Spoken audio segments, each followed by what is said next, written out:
Hello കൂട്ടുകാരി, എല്ലാവർക്കും സുഖമാണോ? ഇന്ന് നമുക്ക് കടയിലൊക്കെ മേടിക്കുന്ന അതേ ടേസ്റ്റിലുള്ള ഒരു ക്രീം ബണ്ണ് ഉണ്ടാക്കിയാലോ? ആദ്യം നമുക്ക് അതിന് വേണ്ടിയുള്ള ക്രീം തയ്യാറാക്കാം. അതിനായി മിക്സിയുടെ ജാറിലേക്ക് ഒരു കഷ്ണം ബട്ടർ, 5 സ്പൂൺ പഞ്ചസാര, 2 സ്പൂൺ പാൽപ്പൊടി, സാധനങ്ങളെല്ലാം നിങ്ങളുടെ ഇഷ്ടത്തിനനുസരിച്ച് ചേർത്ത് കൊടുക്കാം. ലേശം പാലൊഴിച്ച് കൊടുക്കാം.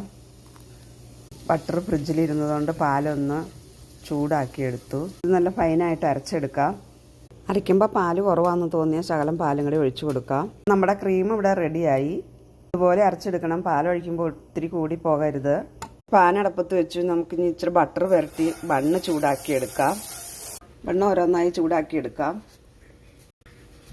തിരിച്ചും മറിച്ചുമൊക്കെ ഒന്ന് ഇട്ട് കൊടുക്കാം.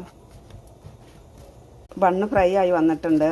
ഇനി നമുക്കിത് എടുക്കാം. ബാക്കിയെല്ലാം ഇതുപോലെ ആക്കിയെടുക്കാം. ഇനി നമുക്ക് ബണ്ണിലേക്ക് ക്രീം പറ്റി കൊടുക്കാം.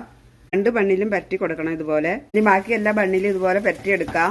അപ്പോൾ നമ്മുടെ ക്രീം ബണ്ണ് ഇവിടെ റെഡിയായി. ഇതുപോലെ എല്ലാവരും ഒന്ന് ട്രൈ ചെയ്ത് നോക്കണേ. നല്ല ടേസ്റ്റാണ്. എൻ്റെ വീഡിയോ ഇഷ്ടപ്പെട്ട ഷെയർ ചെയ്യാനും ലൈക്ക് ചെയ്യാനും സബ്സ്ക്രൈബ് ചെയ്യാനും മറക്കരുത്.